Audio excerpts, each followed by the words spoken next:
Your Excellency, I wanted always to present you, you know, when somebody is coming to this country and comes as an ambassador, it would be very interesting to know much more about him. Just recall where you have been when you got the news that you are going to be ambassador to Serbia. Can you recall that day? Yes, of course. It was around 5 o'clock, 5:30 p.m. I was at home because there was an official event in the evening, a cocktail, I think, I remember, if I remember right. And I was starting, you know, to prepare myself, the tie, watch, so. And then the telephone rang. It was the office of the Undersecretary of the Ministry of Foreign Affairs. No, it wasn't a surprise for me because as a member of the Spanish team which was negotiating the Brexit of Gibraltar, I used to talk very often with the Undersecretary or with the Assistant Ministers or even with the Minister from time to time. So I was not surprised, and I thought that the reason of the call was to talk about Gibraltar. So he told me, the first thing that he told me was, I'm not phoning you because of Gibraltar. I'm phoning you because the minister, has decided that you are going to be our next ambassador in Belgrade. And obviously I was surprised, and I told him that it was an honor and that I will try to do my best. Then I went to the kitchen where my wife was. He told me, who was it? The Undersecretary. Ah, yes, Gibraltar. And I said, no. He phoned to tell us that we are going to be the next ambassadors in Belgrade. And she thought I was kidding. She said, yeah, sure, yes. Because, you know, that year we always publish the list of vacancies, no? And that year there were only 11 vacancies, and all of them were in Africa or in Asia, in Latin American countries, you know, somehow difficult countries. The only European country on the list that year was Serbia. And we knew that a lot of people, a lot of colleagues had applied for Serbia. So we thought it was almost impossible, frankly speaking. Your Excellency, do you think that Serbia is an easy country? In life, everything is relative. It depends on, first, what do you understand by easy country, and easy country compared to which one? To the countries which were offered to you on the list. So in this case, my answer is yes, it is an easy country. Because we are talking about other countries which were at war at that moment, or in a very, very difficult economic situation, with a terrible problem of immigration. I don't want to give any name of these countries, but definitely, yes, on this list, Serbia was an easy country. You mentioned Gibraltar. Those were very, very specific negotiations. Very interesting that you are not dealing in this moment with Gibraltar. But due to the negotiations, you are in the country which is negotiating. So your skills are probably going to be applied in the negotiations. I guess so, yes. This is one of the reasons why I am here, yes. But take into account that Gibraltar was occupied by the British and Dutch navies in 1704. That means that we are talking about a problem which is 320 years old, and it is still there, and we are not going to solve it, honestly speaking. But we have to keep going, we have to keep negotiating, because we have been fighting for it for the last 320 years, and we are not going to stop now. So I have the honor, I think, because I have dedicated almost 12 years of my professional life to Gibraltar. I think that I am now the Spanish diplomat who has dedicated more time to this topic, to this issue. And I have learned something. when you negotiate, you must be patient. You mustn't give up, but you must be patient. And sometimes it is very difficult to get immediate results. And I'm sure that you know what I am talking about now with respect to Serbia, the European Union. I see the flag there. Yes. Do you think that the Serbian flag soon is going to be next to the European Union flag? I think so. But again, the problem is, what do you understand by soon? You know, we, in the case of Spain, when we joined the Union in 1986, we had already been negotiating for 12 years. So we are always talking about very long procedures, very complicated negotiations. But at the very end, believe me, it is worth it. It is worth it because I don't see, I can't see the future of the European Union without the Balkan countries, and especially Serbia, which is the most important country in the Balkans. It would be absurd. I mean, no, I can't see it. What Spain got and what Spain lost with European Union? Many things. You have to counterbalance, but it is worth it. I mean, the positive things are much more important than the negative things, but I will try to answer your question. We joined a democratic club, taking into account that Spain has been a dictatorship for 40 years, so we were received and welcomed in a democratic club. This was very important for a country which recuperated its democracy only 10 years before, in 1975. So we also reaffirm our democratic principles, our respect for human rights, and the belonging I mean, you cannot understand Europe without Spain. You cannot understand the history of Europe without the history of Spain. So this is the place where we belong. What we have to renounce, yes, obviously, when you join the club, you have to adopt your own regulation to the club's regulation. So we had to transform our industry, we have to transform our agriculture, we have to transform and to adopt a lot of new pieces of legislation, which was not easy at all, but we also receive a lot of support and a lot of money. So with this money, if you go now to Spain, you will find gorgeous and wonderful infrastructures there. Roads, airports, ports, everything. And this was partially, but very importantly, financed by the European Union. So, you preserve the agriculture.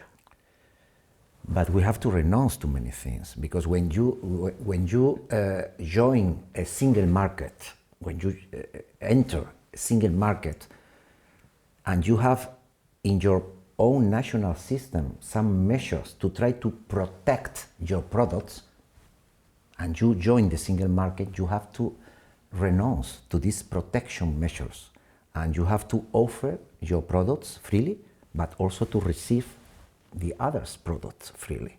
So our agriculture is still very important. We are one of the first world power as far as agriculture is concerned, but we have to transform the industry.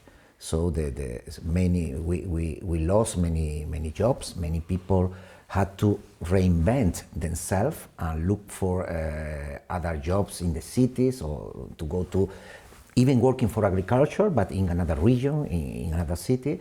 And it is always a difficult process, but I repeat, at the very end, it is worth it, 100%, beyond all doubt.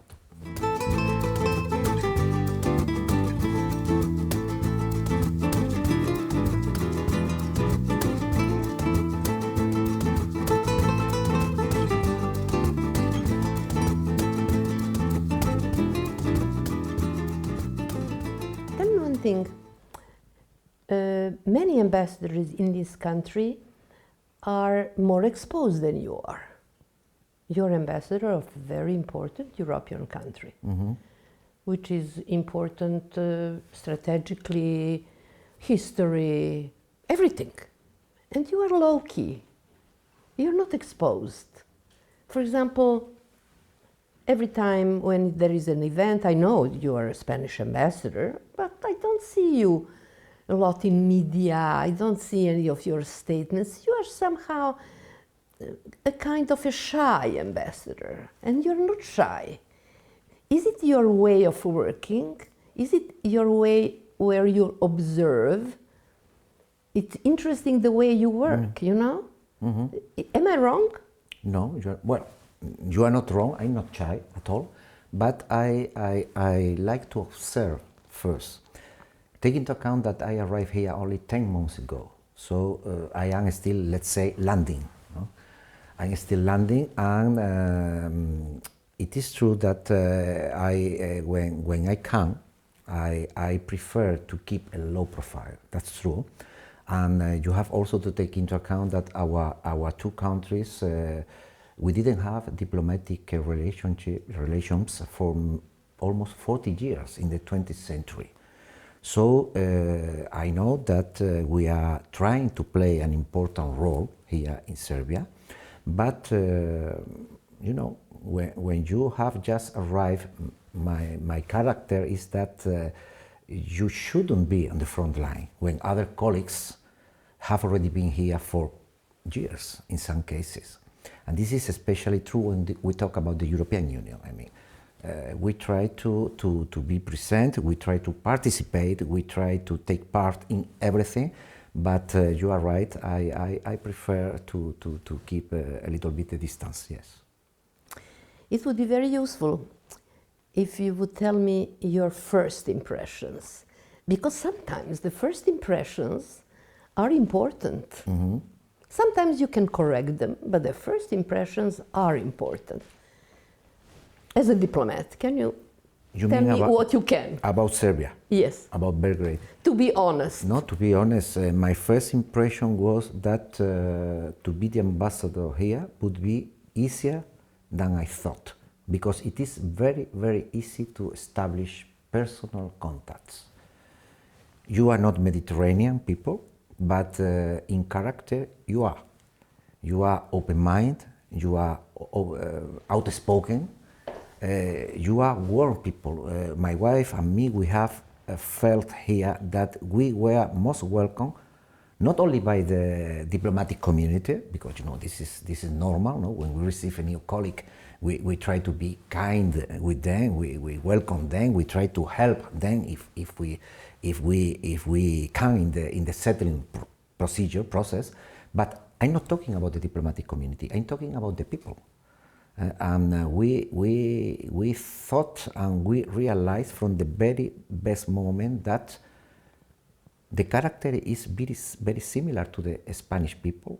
We come from the south of Spain. This is important. I mean, you know, Spain is a big country with many different regions, and we people from the south, we are different to people from the north, or from Catalonia, or from Valencia. I mean, it's different. But we people, when we come from the south of Spain, I can tell you that we have found that the character of the people here is not so different.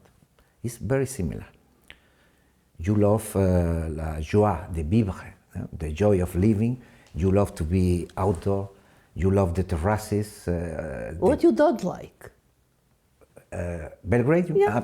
I don't like, to be honest, the way you have to make business. Because we are very straightforward. If we want to go from here to here, we do that. When you want to go from here to here, you do that. Huh. Finally, you arrive at the point we were looking for, but it's longer and a little bit more complicated than in Spain, frankly speaking. You think you're more direct? Yes. When we talk about business, I mean, bureaucracy is everywhere. I mean, I'm not talking about the bureaucracy.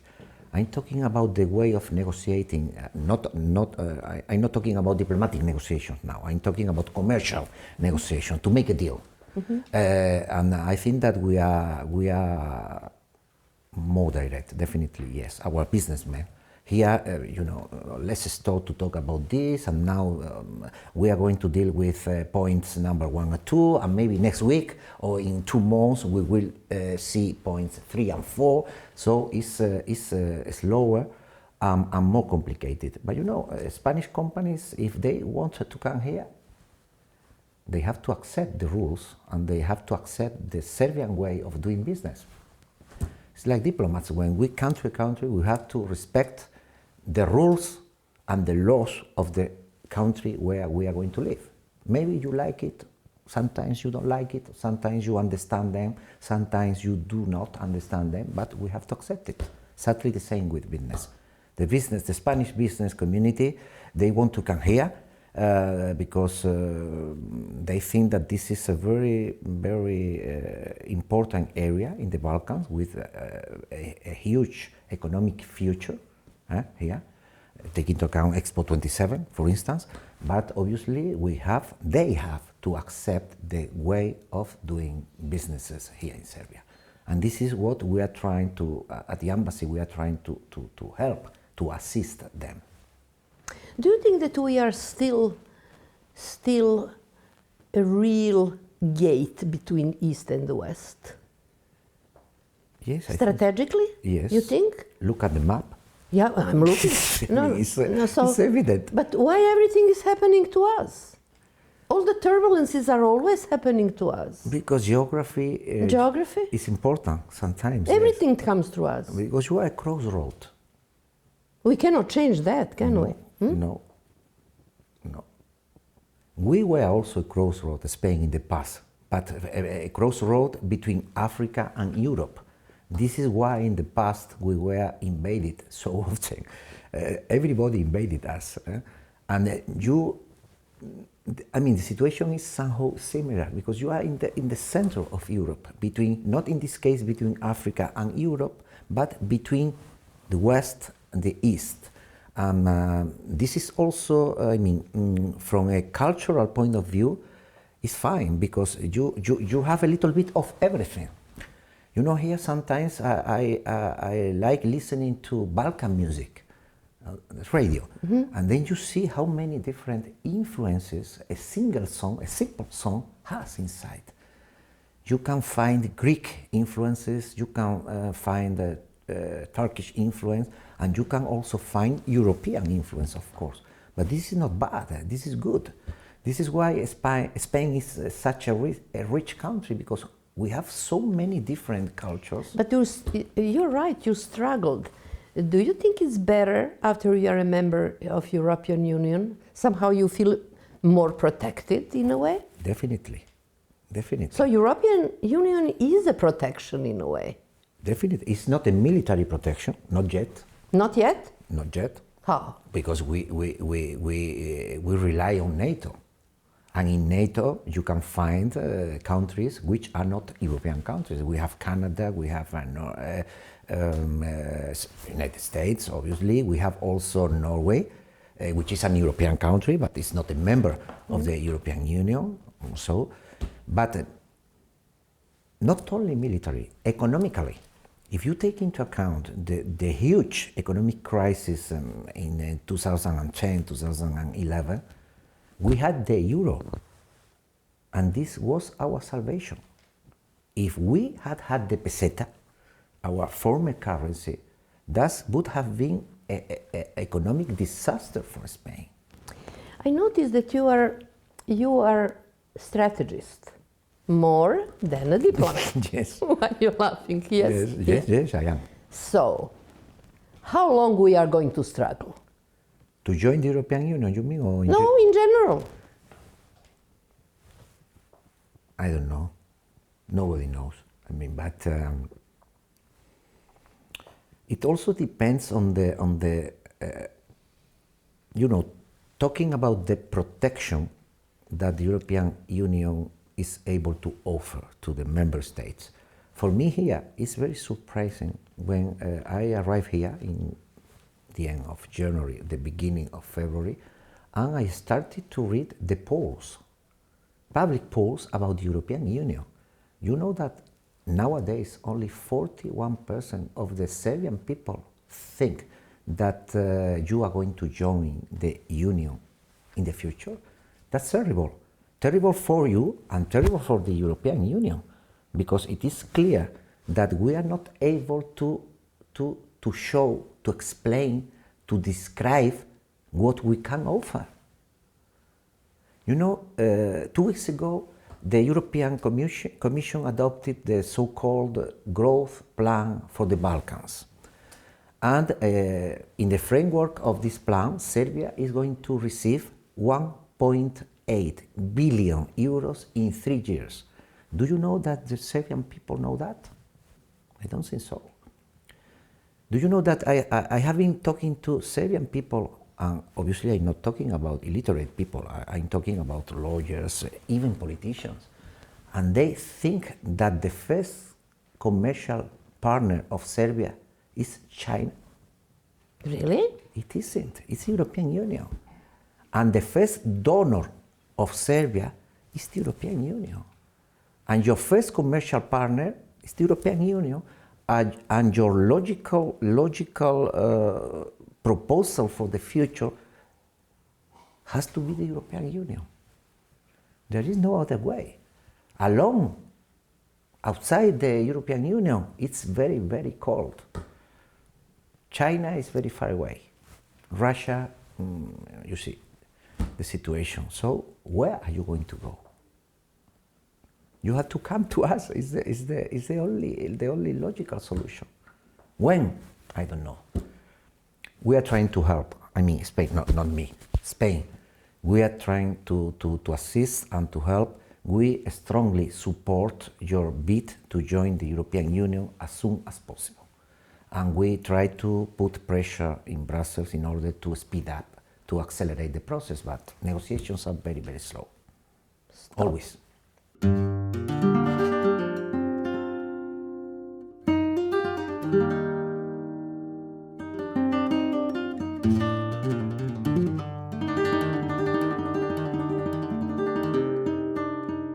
What was your first impression when you came? You know, the first one. You know, when I arrived to a different country, it's like to start a new life. Really? And in this case, we went from Spain, and I was so happy there. And it's going to be difficult for me to move, because I said, oh, now we had to start again. We had to start again, because when you move, you had to start again. It's a new life. And always when I arrive to a country, I feel a little bit strange. I need time.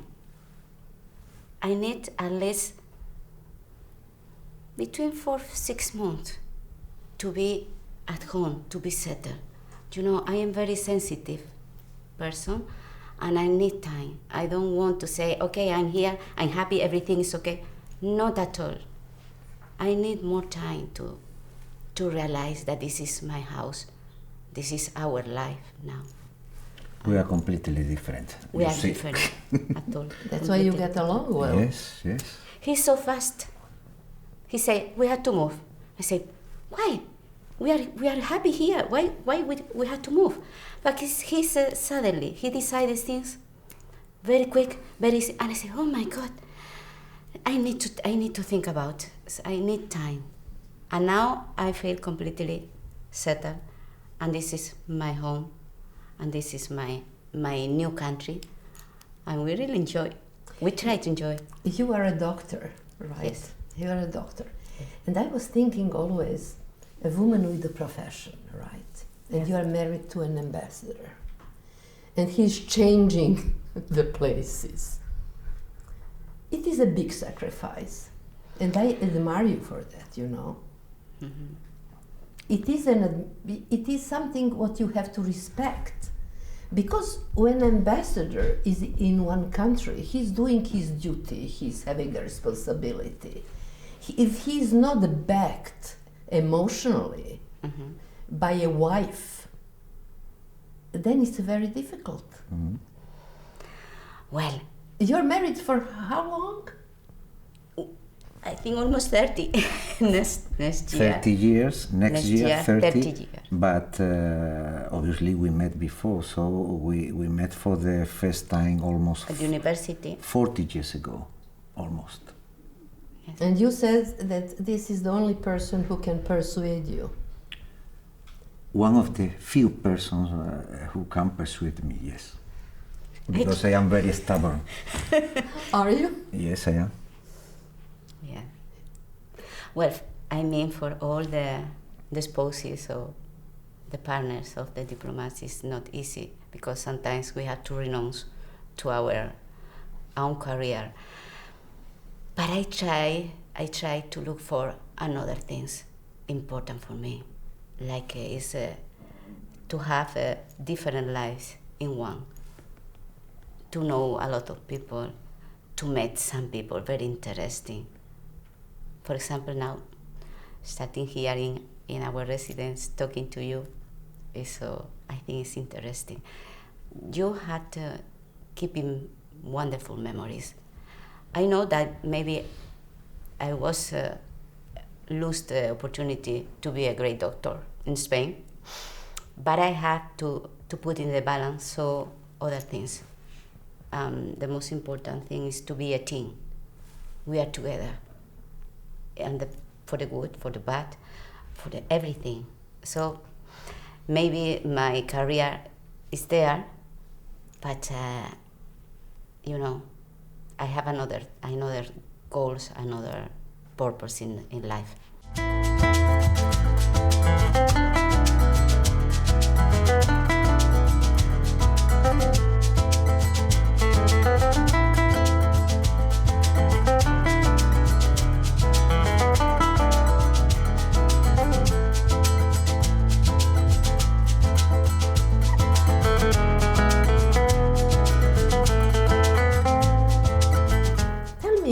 When European Union came to Spain, was it a big change for you, for example, in everyday life? Infrastructure, I think. I think we were out. In 86 we were. We were at university. You at university. I think it's not for me. It's not going a huge change. I feel more when we adopted the euro currency. It was a change. Yes, for me, I feel more, something different, because at that time we were in our first boat. Zimbabwe, 2000. And when we arrived, suddenly we find the new currency. It was something strange. Of course it is. I think I have in my memories, I keep this more than the year that we entered in the European Union. We started to receive huge amounts of European tourists. Last year we received 85 million tourists. If you take into account that our population is 47 million, it's huge. It's double our population. And most of them come from where? From the European Union. Why? Because we have a common currency, euro. We have no borders. No custom controls, no passport controls, so it's easy to go from France to Spain, or from Spain to Austria, from Spain to, so it's counterbalance. Tell me, what are your difficulties here in Serbia, in negotiation? For example, when you are an ambassador and you have to follow certain agenda. Do you have any difficulties that you are understood properly? Do you adjust yourself in negotiations, or? No, first I have to point out that when we receive instructions to negotiate something, the instructions are very clear as far as the final goal is concerned. But obviously we have a certain freedom. We can move a little bit, always in order to try to reach the final go. Are you moving a lot? Here, no. Are you straightforward? I used to. How it is understood when you are straightforward in a No, negotiation? you understand perfectly. I mean, perfectly, no problem. You But take no as an answer? Do you take no as an answer? Somebody says no. Yes, sometimes, yes. How you react to that? So great, I mean, no problem. I mean, you are defending your position, I am defending my position. We are friendly countries. I mean, our political relationship is wonderful. We don't have controversial issues. We don't have a bone of contention. So you defend your position, I defend my position, and I mean, we are sincere and we are honest. And sometimes you have to say no. Even if we say we have a proverb at the diplomatic corps, or a proverb or a quotation or a cliche, I don't know how to call it, that says when a diplomat says yes, he means maybe. When a diplomat says maybe, he means no. And if he says no, he's not a good diplomat. So we don't say no normally. We say we have to study it. I'm going to send your proposal to my capital, but I don't see any possible solution. I mean, diplomacy is the art of negotiation. So if you say no the first day that you start a negotiation, you are not negotiating. You close the door, and we are here to open doors, not to close them.